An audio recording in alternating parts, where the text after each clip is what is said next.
জ্যোতিষ শেখার জন্য কি নিজের কুণ্ডলিতে যোগ দরকার? অবশ্যই। প্রত্যেক মানুষ বিভিন্ন প্রফেশন বেছে নেয়, এর পিছনেও কি জ্যোতিষ শাস্ত্র কিছু বলতে পারে? কার কি প্রফেশন হবে অবশ্যই জ্যোতিষের মাধ্যমে বলা যায়। কুণ্ডলী বিচার বা এই যে জন্ম ছক, এটা কতটা গুরুত্বপূর্ণ? এটা ভীষণভাবে গুরুত্বপূর্ণ। যখন শিশু ফার্স্ট ক্রন্দন করবে, মানে কাঁদবে, সেটা হচ্ছে সঠিক সময়। কিভাবে? সেটি একটি ক্যালকুলেশন আছে। এই প্রসেসটাকে আমরা বলি নষ্ট কুষ্টি উদ্ধার। প্রবাদ আছে যে জন্ম মৃত্যু বিয়ে, এটা নাকি বলা সম্ভব নয়, আপনি কি মনে করেন? সবই বলা সম্ভব। সাড়ে সাথী ব্যাপারটা কি? এই যে গ্রহগুলো সে তো শিফট করছে সময়ের সাথে সাথে, সেইটাকে বলা হচ্ছে গোচর।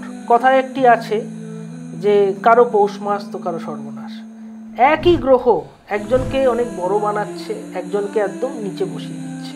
যেমন কি শনি অনেককে অনেক বড় করে দেয়। শনি কিন্তু ভীষণ শুদ্ধ গ্রহ। শনি কখনো কারো ক্ষতি করে না। রাহু কেতু 1.5 বছর থাকে এক একটা রাশিতে। সাড়ে সাথী কিন্তু মানুষকে তৈরি করে।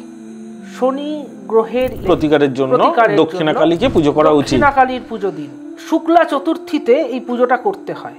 এটি একটি গুপ্ত পদ্ধতি। এক ডাকে আপনারা সাদা সর্ষে দোকান থেকে কিনবেন। আচ্ছা, হাতের রেখা তৈরি হয় কিভাবে?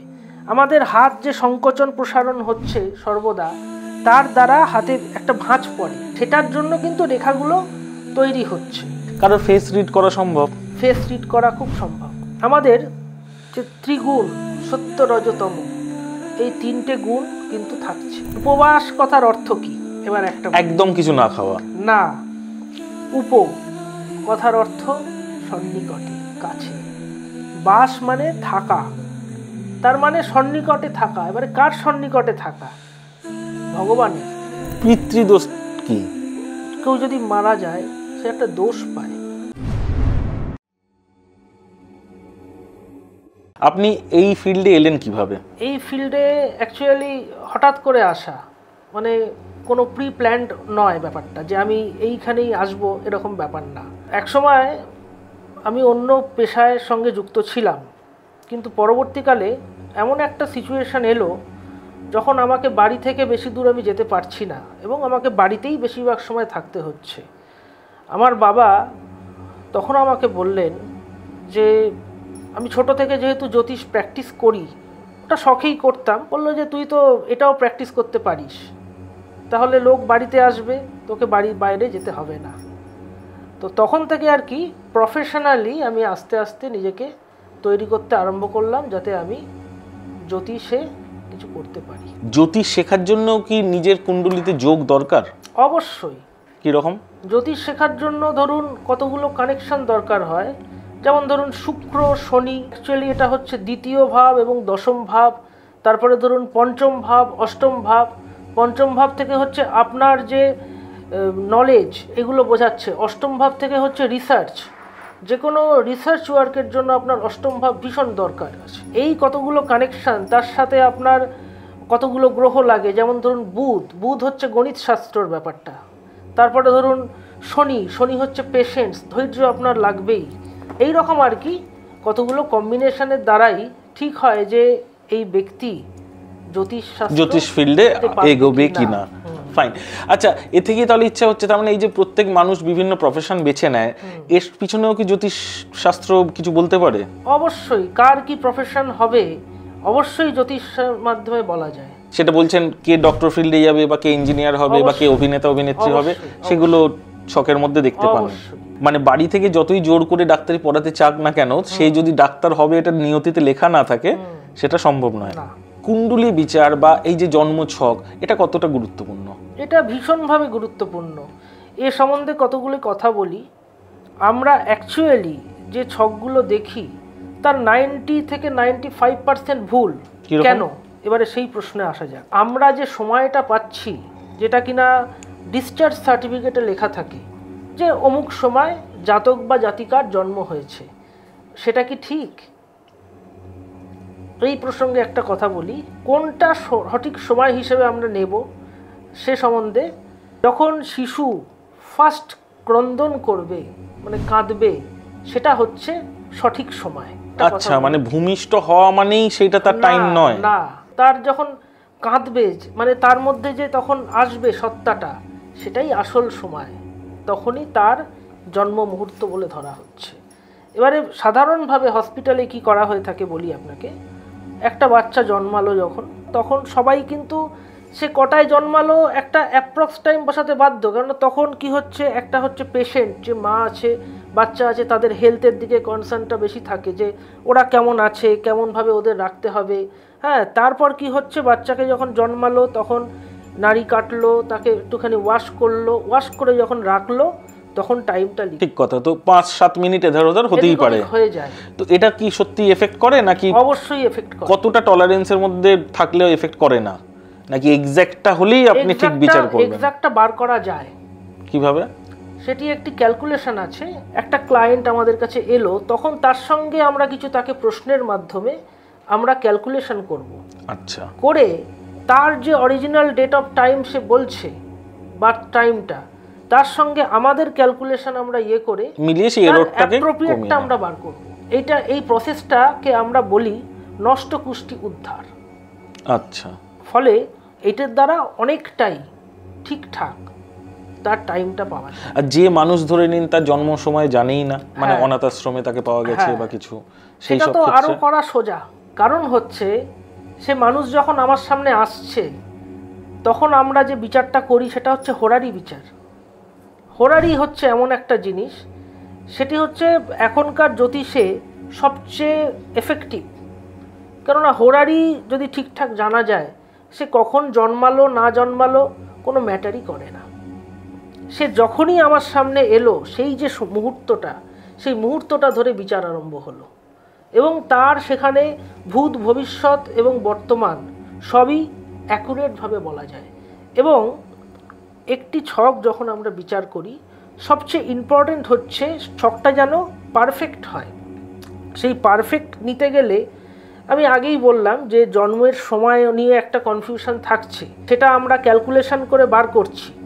কিন্তু যখন কোনো ব্যক্তি আমাদের কাছে আসছেন, সেই সময়টা তো মিথ্যে নয়। সেই যে সময়, সেই সময়টা নির্ধারণ করে তার সম্বন্ধে ডিটেলসে সব কিছু বলে দেওয়া যায়।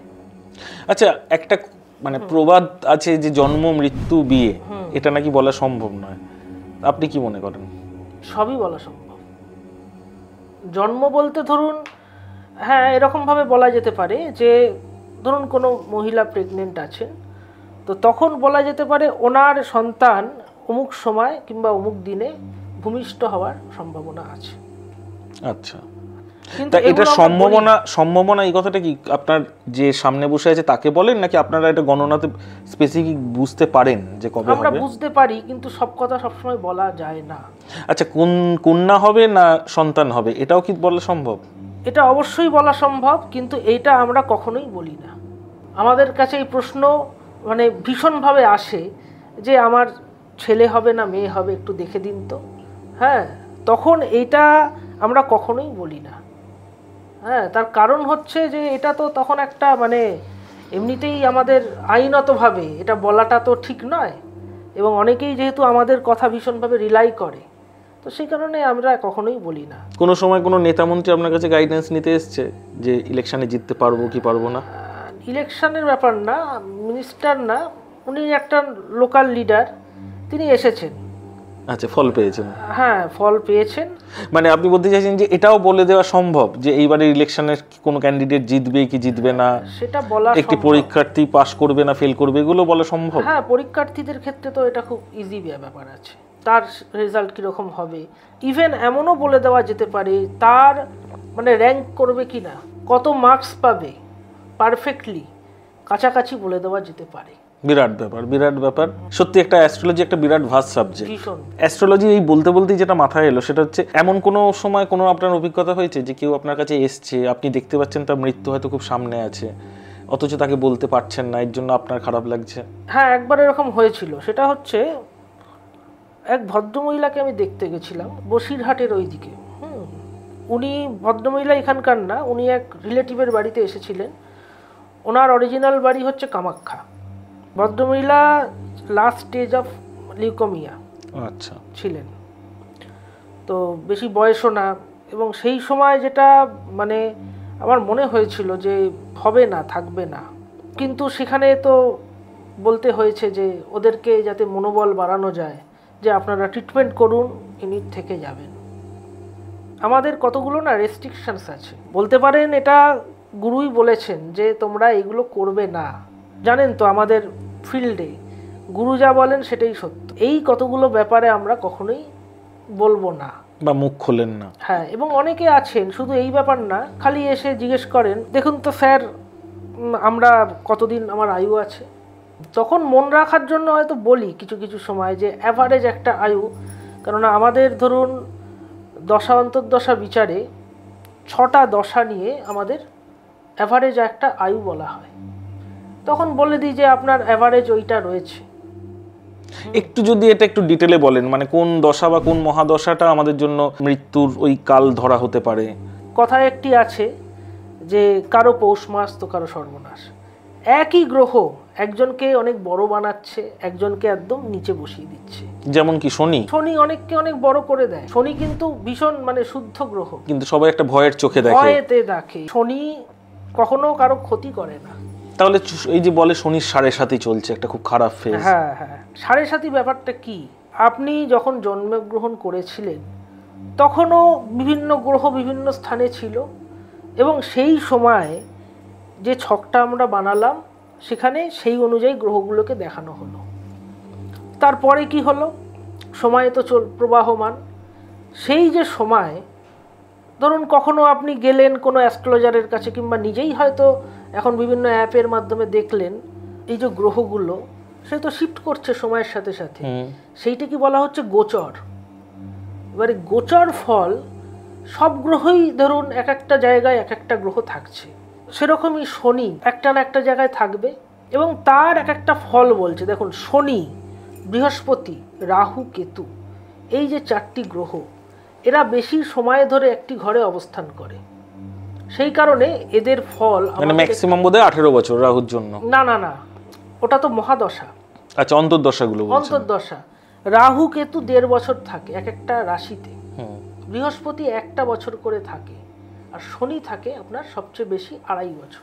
এইবারে 7.5 যে ব্যাপারটা, 7.5 নিয়ে যেটা আছে, আপনার ধরুন রাশির আগের ঘর, রাশি এবং তার পরের ঘর যখন শনি থাকে, প্রতিটা ঘরে আপনার থাকছে 2.5 বছর করে, তাহলে 3টি ঘরে কত হচ্ছে 7.5 বছর।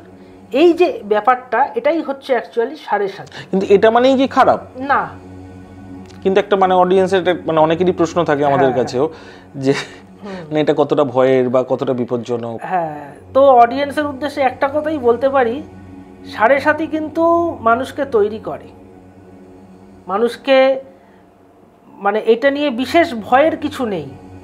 যেমন খাঁটি সোনা দিয়ে কি কখনো গয়না তৈরি হয় না, তার মধ্যে খাদ দরকার হয়, তাকে আগুনে পুড়িয়ে তার থেকে বেস্ট যেটা করা যায় সেটাই হচ্ছে গয়না, যেটা হচ্ছে সেটা। আচ্ছা, আমাদের অডিয়েন্সের জন্য অ্যাটলিস্ট 7.5 থেকে তার প্রকোপ থেকে একটু ভালোভাবে সেভ করার জন্য কোনো যদি টোটকা বলেন। শনির যে দেবতা তিনি হচ্ছেন দক্ষিণাকালী।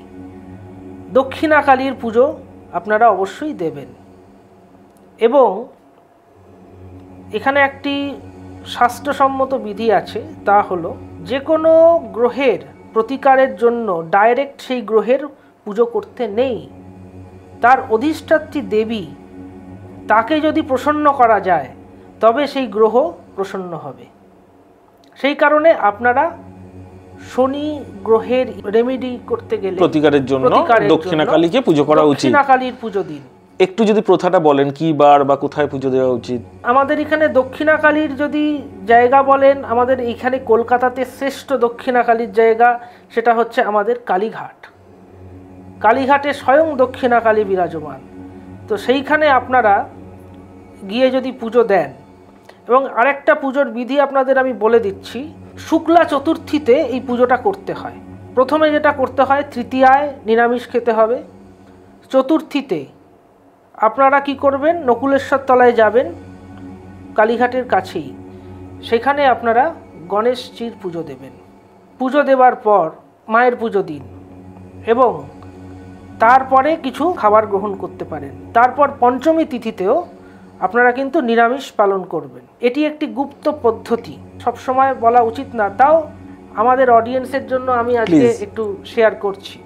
এই মায়ের পুজো যখন আপনারা মানে বিশেষ করে গণেশজির পুজো যখন দেবেন, তখন কি করবেন, মানে এক ডাকে আপনারা সাদা সর্ষে দোকান থেকে কিনবেন। এটা একটু বলে দিই, এক ডাকে মানে কি, ধরুন আমি দোকানদার, আপনি আমার কাছে এসে বললেন দাদা আমাকে 5 টাকার সর্ষে দিন তো। আমি যদি আপনাকে বলি দিদি কি বলছেন, তখন কিন্তু ওখান থেকে আর নেওয়া যাবে না, তখন আপনি বলবেন যে ঠিক আছে আমি পরে আসছি, মানে একটা বাধা পড়ে গেল। হ্যাঁ হ্যাঁ, ওইটা করলে চলবে না। এই সর্ষেটা ভীষণ ইম্পর্টেন্ট এই যে প্রয়োগটার মধ্যে। যেটা করতে হবে এক দামে এক ডাকে, ওটা কিনবেন। এর সাথে যেটা নিতে হবে, একটা মিষ্টি নেবেন, একটা ফল নেবেন, সেটা ওখানে গিয়ে দিয়ে আসতে হবে।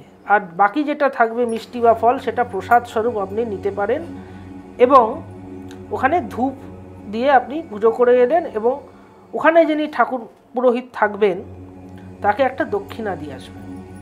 এটা হচ্ছে পুজোর রীতি। আর সাদা সর্ষে কিন্তু গণেশজির মাথায় ঢালতে হবে, ওটা দিয়ে গণেশজিকে অভিষেক করতে হবে।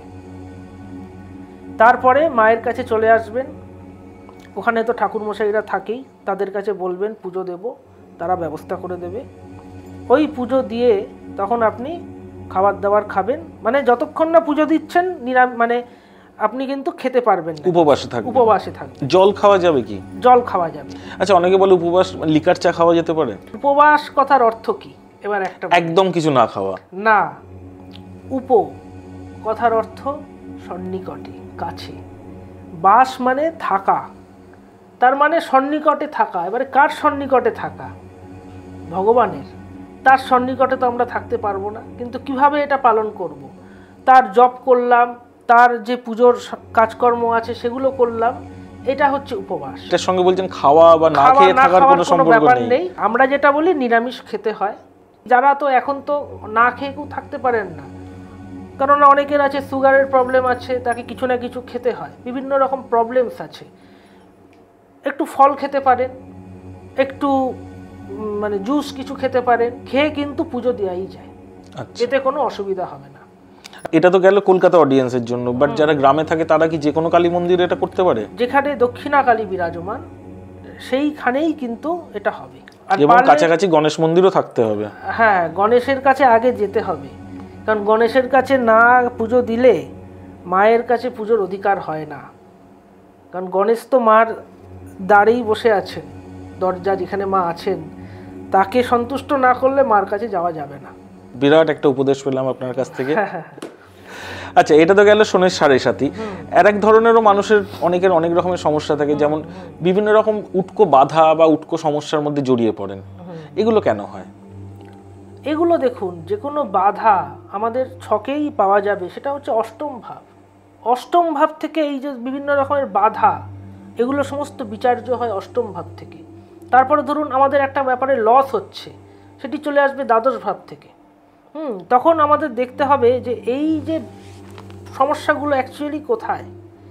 ধরুন দেখলাম অষ্টমভাবে কতগুলি গ্রহের সমস্যা আছে, কিংবা সেই সময় তার দশা অন্তর্দশা যেটা পড়েছে অষ্টমভাবে রিলেটেড, তখন তাকে সেইভাবে আমাদের গাইড করতে হবে। এই যে গাইডটা মানে কি, কোনো প্রতিকার দেন? প্রতিকার আছে। মানে সেটা কি কোনো স্টোন হতে পারে বা কবচ হতে পারে। আচ্ছা, তো স্টোনের ক্ষেত্রে একটা খুব প্রশ্ন সবসময় ঘুরে যে স্টোন কাজ করে কতদিনে, কারণ এটা নিয়ে অনেক দ্বিমত আছে। হ্যাঁ আছে, অনেক দ্বিমত আছে। যে স্টোনের কোয়ালিটি ওপর কিন্তু ডিপেন্ড করে যে স্টোনটা কতদিনে অ্যাক্টিভ হবে। আচ্ছা, যেমন আমি একটা কথা বলছি, ধরুন একটা স্টোন, সেটি আপনার 500 টাকা রতিও হয়, আবার 50,000 টাকা রতিও হয়। তাহলে আপনি যদি বলেন যে 500 টাকা রতিও একই কাজ করবে আর 50,000 টাকা রতিও একই কাজ করবে, তা কিন্তু নয়। এটা আমাদের অভিজ্ঞতা যে যারা কিনা খুব ভালো কোয়ালিটির স্টোন নিতে পারেন, কিংবা ধরুন কবজও অনেক মানে ফারাক আছে। কিন্তু এটাও তো সত্যি কথা যে মানুষ আজকে সমস্যার মধ্যে আছে, তার পক্ষে খুব এক্সপেন্সিভ স্টোন নেওয়া সম্ভব না।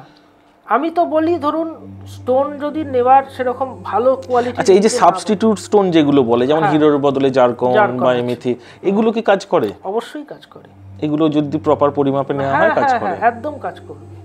তো এইরকম কি প্রত্যেক মেন স্টোনেরই একটা করে সাবস্টোন আছে? মোটামুটি সবার যে হবেই তা না। যেমন পলা, মঙ্গলের জন্য পলা পরা হয়, এবারে পলার কিন্তু সেরকম সাবস্টোন হয় না। এবার পলা বিভিন্ন কোয়ালিটির হয়, এবার সেই রকম কোয়ালিটির পলা যেমন একটু কমের মধ্যেও পাওয়া যায় ওরকম ভাবে তখন লোক পড়ে থাকে। শিকড়ে কি কাজ হয়? শিকড়ে তো মানে আমি বলবো ভীষণ কাজ হয়। লোকে ভাবেন যে খালি স্টোন পড়লেই বোধহয় কাজ হবে, তা না। শিকড় যদি ঠিকঠাক মতন পড়া যায় এবং তাহলে কিন্তু কাজ হবে। কিন্তু শিকড়ের ক্ষেত্রে একটা অসুবিধা, আমি প্র্যাকটিক্যাল জায়গায় থেকে বলছি। ধরুন আজকে সবাই ভীষণ ব্যস্ত, সবসময় শিকড় পড়ার কথা মনে থাকছে না। আমি হয়তো বললাম 7 দিন অন্তর অন্তর আপনারা চেঞ্জ করবেন, এবং সেটা তো বোধহয় কোনো পার্টিকুলার দিনেই করতে হয়, দিনেই আছে। এবার দেখা গেল 2 সপ্তাহ তিনি চেঞ্জ করতেই পারেননি। হঠাৎ করে মনে হলো কি একটা সমস্যা হচ্ছে বেশি, তখন তার মনে পড়লো যে এ বাবা আমার তো শিকড়টা চেঞ্জ হয়নি, তখন তিনি হঠাৎ চেঞ্জ করে নিলেন। কিন্তু এরকমভাবে কাজ হয় না। সেখানেও টাইমটা মনে রাখতে হবে যে অমুক দিনে ধারণ করার রয়েছে, এবং যেদিন যে শিকড় ধারণ করার সেদিন যদি কেউ নিরামিষ আহার গ্রহণ করে তাহলে কাজটা আরও ভালো হবে। আচ্ছা, সেটা যে কোনো গ্রহের জন্যই হোক? একদম। আচ্ছা, এটা একটা খুব গুরুত্বপূর্ণ তথ্য। আচ্ছা, আরেকটা জিনিস বলুন যে শেকড়ের অ্যাকচুয়ালি শুকিয়ে গেলে ওটা আর কাজ করে না? না। তো কোনো মানুষ যদি প্রত্যেক দিন সেই শেকড়টা চেঞ্জ করে তাহলে কি তার বেশি কাজ করবে? প্রত্যেক দিন শিকড় চেঞ্জ করলে বেশি কাজ করবে কিনা, যদি পুরোটা শুকিয়ে যায়, হ্যাঁ না মানে তখন তো ভালো হবে। মানে প্রত্যেক দিন আমি একটা কথা বলছি, এখন ধরুন মিনিমাম এক একটা শিকড়ের দাম 10 থেকে 15 টাকা। প্রত্যেক দিন যদি সে শিকড়, অবশ্যই তার বেশি ভালো হবে, কিন্তু তার তো খরচা অনেক পড়ে যাবে। এবং দেখা যাবে যে হয়তো গেলে মাসের শেষে যদি প্রত্যেক দিন 10 টাকার করেই যদি শিকড় ধারণ করে তাহলে 300 টাকা, সেটা ধরুন অনেক টাকা হয়ে যাবে। সেটা দিয়ে সে তার মানে রত্ন পড়ে নিতে পারবে, সে শিকড় পড়বে কেন? ঠিক কথা। আচ্ছা, আমাদের এই পডকাস্টে এর আগের একটা এপিসোডে একজন বলেছিলেন যে এই শেকড় যারা অ্যাকচুয়ালি তুলে নিয়ে আসে বাজারে বিক্রির জন্য, সেই তোলারও কিছু পার্টিকুলার প্রথা থাকে, যেমন পার্টিকুলার লগ্নে সেই একটা মন্ত্র পড়ে, সেইভাবে তো আজকে কমার্শিয়াল দুনিয়ায় কেউই করে না। বালকে শেকড় নিয়ে আসছে, সব দোকানে ডিস্ট্রিবিউট করে দিচ্ছে। তো তাহলে সেটা কতটা শুদ্ধ থাকছে? বা এটা কি বলুন তো, এটা হচ্ছে মনের ওপর ব্যাপার অনেকটা। কেননা আপনি ধরুন যে ওষুধ খাচ্ছেন সেটা কিভাবে ম্যানুফ্যাকচার হচ্ছে সেটা তো আপনি জানেন না, বা আমার হাতেও নেই, আপনার হাতেও নেই।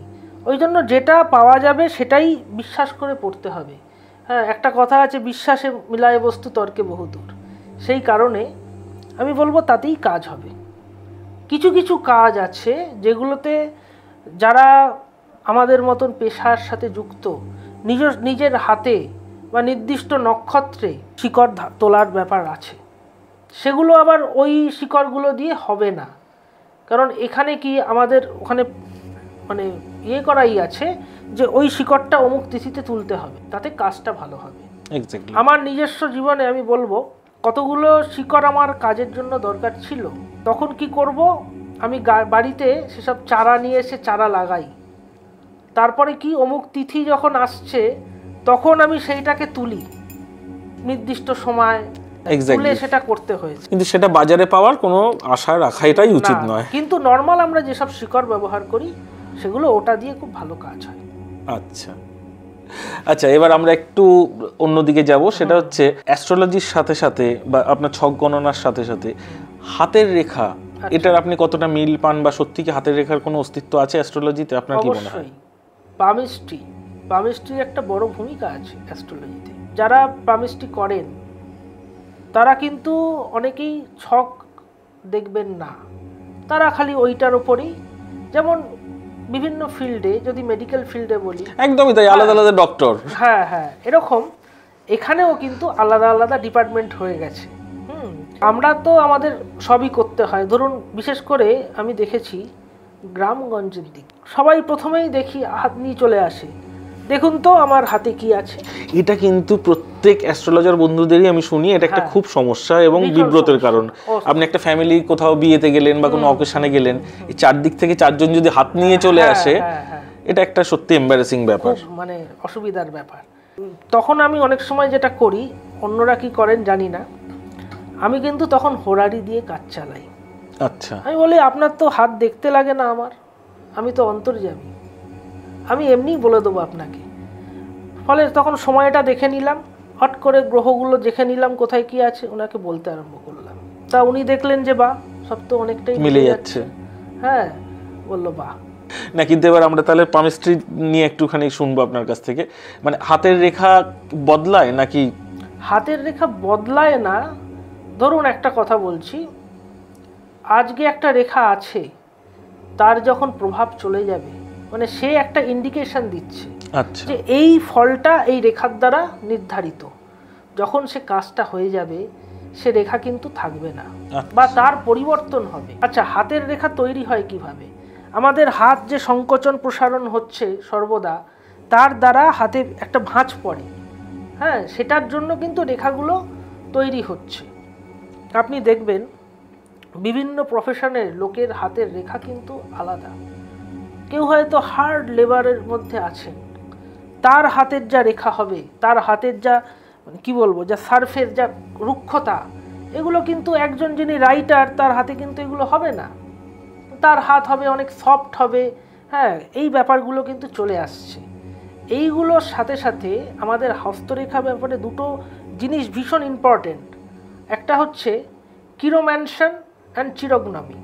আচ্ছা, এই দুটোর মধ্যে একটা কি করছে, একটা হচ্ছে আপনার হাতের কালার, তারপরে হাতের মানে কি বলবো উষ্ণতা।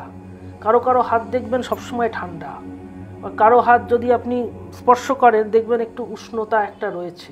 তারপরে কালার, বিভিন্ন রকম হাতের কালার আছে। এটা কি বলতে জল, অগ্নি এরকম বিভিন্ন ভাগে ভাগ করা হয়? হ্যাঁ, এই জিনিসগুলো রয়েছে সেখানেও। অনেকে আমি দেখেছি, মানে তারা অনেক নাম করা লোক আছেন, তাদের হয়তো লাগে না ওই জিনিসটা করতে, তারা আমি দেখেছি খালি হাত দেখেন, বা কেউ আছেন হাতটাকে নিয়ে একটু দেখে নেন, ওই ফিলটা নিয়ে নেন। হ্যাঁ, আমি একজনের কাছে যেতাম মানে শিখতে, ওনাকে প্রথমে আমি হাত দেখাই, উনি আমাকে বলে, আমি হাতটা এরকম করে দেখিয়েছি তাকে, উনি বলে ওরকম না, উল্টাও হাত। বললাম সে কি? বলে উল্টাও না। তারপর আমি উল্টো দিকে দেখালাম, উনি তখন বললেন যে তোমার অমুক অমুক গ্রহ। এবং ঠিক বললেন। এটা কি করে সম্ভব? হাতের গ্রহগুলোর পজিশন এটা বোঝা যাচ্ছে চোখের ওপর, মানে উনি ওটাই বেশি করেন আর কি। মানে হাতের শুধু এইখানে নয়, এখানেও তার হাতের উপর দিক দেখতে হবে, তার নেচার সম্বন্ধে অনেক কিছু জানা যায়। তারপরে ধরুন অনেকে এখন দেখি অনেকে ছবি পাঠায়, দেখুন তো আমার হাতের ছবিটা পাঠিয়ে দিলাম, কোনো প্রেডিকশন মিলবে না, আদৌ বোঝাই যায় না। না বোঝা যায় কিন্তু তার হাত আমি টাচ করতে পারছি না, কতটা উষ্ণ, এটা এভারেজ প্রেডিকশন করে তখন বলতে হয়, এভারেজ বলতে হয়। ফলে আমি ওটা করি না। কারণ ফেস রিড করা সম্ভব, ফেস রিড করা খুব সম্ভব, এবং সেটা মিলেও যায়, মিলবে ভালো। একটু যদি আমাদের অডিয়েন্সদের একটু হিংস দেন, কোন ধরনের মানুষ খারাপ, কোন ধরনের মানুষ ভালো, কি সিমটম দেখে আপনারা বুঝতে পারেন? আমাদের যে ফেস আছে, আমরা যদি ওপর থেকে মাথা থেকে এই থুতনি অবধি দেখি, এতে তিনটে পোর্শন আছে।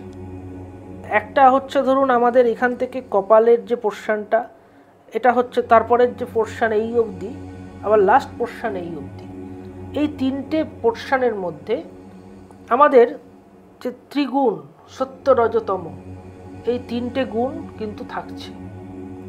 কারো কারো দেখবেন অনেক বিদ্বান ব্যক্তির দেখা যাচ্ছে যে কপালের পোর্শনটা খুব বড়, চওড়া কপাল, চওড়া কপাল। তার হয়তো দেখা গেল যে মিডল পোর্শনটা খুব একটা মোটামুটি, আর লোয়ার পার্টটা কিন্তু দেখা গেল যে খুব একটা স্ট্রং না।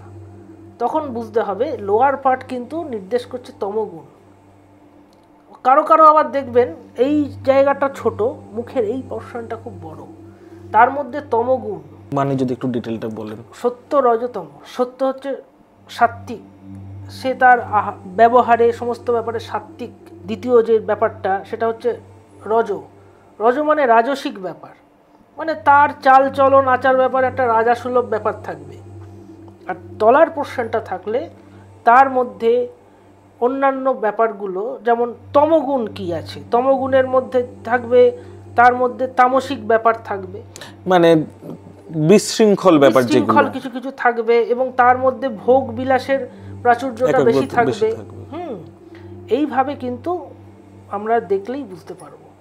তারপরে আবার মুখের এই দুদিক দিয়ে দুটো ভাগ করা যায়, একটা দিকে শিব থাকেন, একটা দিকে মা দুর্গা থাকেন। যদি দেখা যায় কোনো একটা পোর্শন অনেকের বড় হয়, মানে ধরুন হয়তো রাইট সাইড একটু বেশি হলো, লেফট সাইড ছোট হলো, যেটা কিন্তু বহু অভিনেতাদের আমরা ফেস করি, বলে আমার এই সাইডটা ফটোজেনিক, এই যে এই দিকটা নাও। তো তার মানে অবশ্যই দুটো দিক কিন্তু সমান নয়, যার ফলে কারোরই কিন্তু ক্যামেরায় দুদিকটা সেম আসবে না।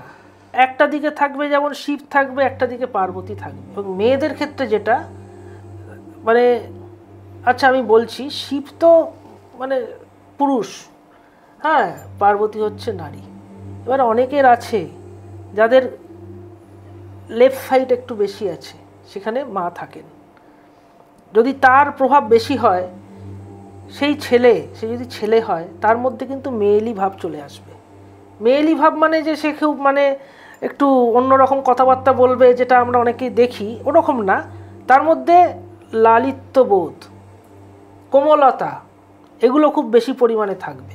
এবং কি কাজের ক্ষেত্রে শৈল্পিক কাজের দিকে তার ন্যাক বেশি থাকবে, তার থাকবে শৈল্পিক কাজের দিকে ন্যাক থাকবে। এবং অনেক মেয়ে আছে যাদের কিনা যদি রাইট সাইডের পোর্শনটা যদি বেড়ে যায়, তখন তাদের মধ্যে কিন্তু কিছুটা পুরুষশালী ব্যাপার চলে আসে। তখন তারা, এখন আমরা দেখতে পাচ্ছি যে মেয়েরা রয়্যাল এনফিল্ড চালাচ্ছে, হ্যাঁ, আমি অবজার্ভ করে দেখেছি তাদের অনেকেরই কিন্তু রাইট সাইড একটু বেশি আছে। মানে সেই ব্যক্তির নিজের রাইট সাইড না, আমরা যেদিক থেকে দেখছি আমাদের রাইট সাইড, সেই ব্যক্তির নিজের রাইট সাইডে শিব থাকে, লেফট সাইডে পার্বতী। যার যেদিকটা চওড়া হবে তার উপরও এটা বলা সম্ভব। ভীষণ মানে ফেস রিডিং একটা খুব ভীষণ আর্টের ব্যাপার। কিছু কিছু ঘটনা শোনা যায়, এটা কতটা সত্যি বা কতটা মিথ্যা আপনি বলবেন, যে অমুককে বিয়ে করার পর থেকে এর তো লাইফ পুরো খারাপ হয়ে গেল। আচ্ছা। বা খুব বড় ব্যবসা ছিল, বিয়ে করলো, বিয়ের পর থেকে ব্যবসা সব চপাট হয়ে গেল। এগুলো সত্যি? শুনুন, এগুলো যেমন মিথ্যেও নয়, আবার বলবো যে পুরোপুরি সত্যিও নয়।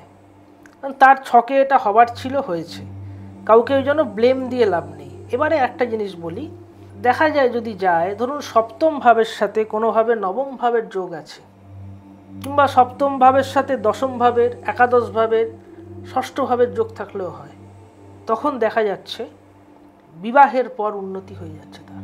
আচ্ছা। অনেকে আছে না, যার কিছুই হচ্ছে না, হট করে একটা বিয়ে করলো, তারপর দেখা যাচ্ছে যে সে খুব কাজে ব্যস্ত হয়ে গেল, তার পয়সা করেও আসতে আরম্ভ করলো। এগুলো কিন্তু আমরা হামেশাই দেখতে পাই। আর যেটা আপনি প্রশ্ন করলেন, তো যদি এরকম বিয়ের পর খারাপ, তাহলে অবশ্যই দেখতে হবে তার হয়তো সপ্তম ভাবের সঙ্গে অষ্টম ভাব, দ্বাদশ ভাব এসব কানেকশন হয়ে গেছে, তার জন্য এগুলো হচ্ছে। ওই জন্য সেক্ষেত্রে মানে তার যে মানে স্পাউস, তাকে দোষ না দেওয়াই উচিত। তার ছকে আছে, তার ভাগ্যে আছে। বুঝতে পেরেছি, আপনি খুব সেফ খেললেন। আচ্ছা, অনেকের ক্ষেত্রেই দেখা যায় যে বলে সন্তান ভাগ্যে তার এটা ভালো হচ্ছে, বা এগুলো কি হয়? একদম ঠিক একই ফর্মুলা। পঞ্চম ভাবের সঙ্গে ধরুন নবম ভাব, নবম থেকে ভাগ্য, দশম থেকে কর্ম, একাদশ থেকে আমাদের যে কোনো প্রাপ্তি, আয়, ষষ্ঠ থেকে আমাদের ইমপ্রুভমেন্ট, আমাদের স্ট্যাটাস, আপলিফটমেন্ট, এগুলো ওই ভাবগুলো থেকে বোঝায়। যদি এই যোগগুলো থেকে যায় তাহলে অবশ্যই হবে। আমি দুদিন আগে এক ভদ্রলোকের সঙ্গে কথা বললাম, ওনার ব্যাপারে আমি ছোট থেকে জানি। ওনার যখন ছেলে জন্মগ্রহণ করলো, তখন উনি বিদেশে ট্যুর করতে গেলেন বাই প্রফেশন, হ্যাঁ, ফলে তখন ওনার খুব আস্তে আস্তে জায়গাটা তৈরি হতে আরম্ভ করলো। সবই তার ছকে আছে। আমাদের কাছে অনেকে আসেন খুব ইমপেশেন্ট হয়ে, আমার অমুকটা হচ্ছে না কেন, তমুকটা কেন হচ্ছে না, কবে আমার ওটা হবে? তার একটাই উত্তর, সময়ের জন্য অপেক্ষা করুন, ধৈর্য ধরে থাকুন। একদম সময় এলে আপনার যা যা আছে প্রারব্ধ, আমরা এটাকে প্রারব্ধ বলি, সেই প্রারব্ধর আপনি সবকিছু পাবেন। তা সবকিছুই যদি তার পাওয়া লেখা থাকে, তাহলে কর্মফলের বলছেন কোনো এফেক্ট নেই? কর্মফল তো অবশ্যই। আমরা যে এই যে জন্মেছি, আমি কেন অমুক সময় না জন্মে অমুক সময় জন্মালে তো ভালো হতো, কেন অমুক সময় জন্মালাম? তাহলে সেই কর্মফলটা কি পাচ্ছেন আগের জন্ম? আগের জন্মের কর্মফল মানে আপনি আগের জন্ম বিশ্বাস করছেন? অবশ্যই, আমাদের শাস্ত্রে রয়েছে। কেরলে এক রকমের জ্যোতিষশাস্ত্র, নারী অ্যাস্ট্রোলজি, ওইখানে কিন্তু আপনার আগের জন্মে কে কি ছিল ডিটেলসে বলে দিই। আমি যদি ভুল না করি বশিষ্ঠ মুনি লিখে গেছিলেন প্রত্যেক মানুষের একদম পুরোপুরি পুঁথির মধ্যে, তালপাতার মধ্যে। একদম আমাদের যেটা সনাতন অ্যাস্ট্রোলজি সেটা থেকেও বলা যায় দ্বাদশ ভাব কিন্তু আগের জন্ম নির্দেশ করছে, তার আগের জন্ম তার দ্বাদশ ভাব মানে একাদশ ভাব। এই ভাবে ভাবে যদি যেতে যাই তো কত জন্ম যে চলে যাবে, ফলে সবই বলা যায়। পিতৃদোষ কি? এটা অনেকে অনেক রকম ভাবে ডিফাইন করে। অনেক সময় দেখুন কেউ যদি মারা যায় সে একটা দোষ পায়। কে দোষ পায়? যে মারা যাচ্ছে সে নাকি? না, সে দোষ পায়, সেটিকে অনেকে পিতৃদোষ বলে। সেটি ধরুন যে কোনো দেখুন চতুষ্পাদ দোষ বলে, কেউ একপাদ দ্বিপাদ এরকম দোষ পায়। এগুলো নক্ষত্র অনুযায়ী যে সময় মারা যাচ্ছে তখন তো একটা নক্ষত্র অবস্থান করছে, তার 4টে পাদ হয় মানে পা হয়, সেই 4টে পায়ের মধ্যে যে পায়ে অবস্থান করবে সেই অনুযায়ী দোষ। কেউ কেউ দোষ পায় না,